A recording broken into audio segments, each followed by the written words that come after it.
nandito tayo ngayon sa Calasiao, Dagupan.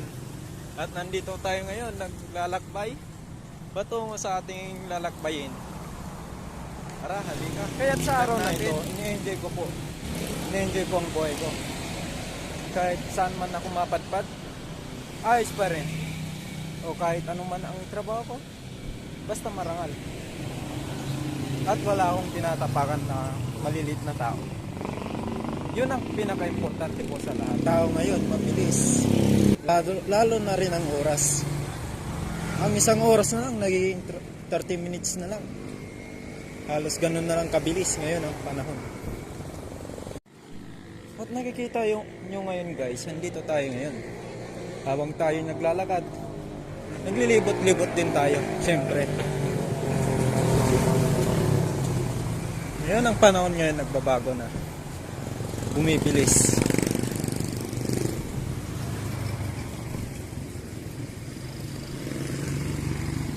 At makikita natin mamaya ang kapilya ng Calasiao, Dagupan. Kung anong lokal at distrito. At pasyalin natin.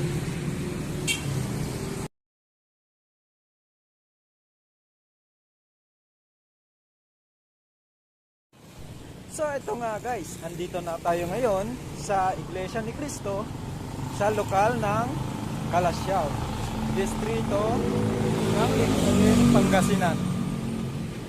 At yan nga po ang kapilya.